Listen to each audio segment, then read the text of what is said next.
Ray, magiging bagyo ba itong LPA at makakaapekto ba ito sa bansa? Katagabi Bernard, sa ating mga kasambahay, ayon sa Pag-asa, malaki ang tsansa na maging tropical cyclone o bagyo itong low pressure area. At ito ay papangalanan na Ineng. Sa oras na ito ay maging bagyo. Pero kaninang alas 3 ng hapon, ito'y namataan ng Pag-asa layong 870 km dyan sa may silangan ng extreme northern Luzon. At ayon sa Pag-asa, wala pa ngayon itong forecast track pero mananatili ng ilang araw dito sa may location niya sa silangang bahagi nga ng Luzon. Ayon din sa Pag-asa, yung trough nito o extension nakaka-apekto sa area ng Cagayan at Isabela sa ngayon o yung kanyang pinakabuntot.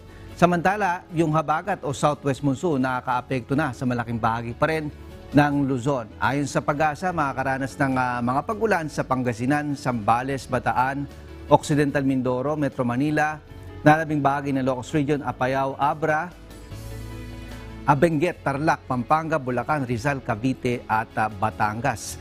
Sa mga lugar na yan ay posible tayong makaranas na may mga oras na malalakas po ng mga pag-ulan at posible po yung magdulot ng mga pagba at landslide dahil sa ilang araw na rin po tayo na nakakaranas ng mga pag-ulan. Yung Batanes area dahil sa epekto noong dating bagyo na si Hana na nasa labas na ng Philippine Air Responsibility, yung lalawigan po ng Batanes, makakaranas po rin po dyan ng mga pag-ulan. The rest of the country ay apektado din ng habagat pero mahina lamang ito at posibleng magkaroon ng papulupulong mga pag-ulan, pagkidlat at pagkulog. Bernard? Ray, matagal-tagal na rin tayo nakararanas ng mga pag-ulan itong malaking bahagi ng bansa dahil nga sa habagat. Ang tanong ng mga cameraman natin dito kailan daw ba sila makapagsasampay sa labas ng bahay at marami na silang kailangang isampay ng mga damit. Kailan maasahan yung mga, kumbaga, maganda at maaraw na panahon, Ray? Well, Bernard, kung kapag-uusapan natin dito sa malaking bahagi ng Luzon, lalo na sa kanlurang bahagi kasama ng Metro Manila, mukhang hindi pa ganon magiging maganda ang ating weather conditions sa mga susunod na araw dahil kung magiging bagyo nga itong LPA na ito, maaari nitong palakasin muli itong pag-iral ng southwest monsoon o yung habagat natin. At posibleng dito nga sa Metro Manila, yung area pa rin ng mga western section ng Luzon, kasama na rin ng Mimaropa, ay makakaranas pa rin tayo dyan ng mga pag-ulan, Bernard. Ray, ito bang mga pag-ulan na ito lalo na sa Luzon region, nakatulong ba ito sa mga dam natin ngayon? Malaki bang naiangat sa level ng tubig, lalo na dito sa Angat Dam?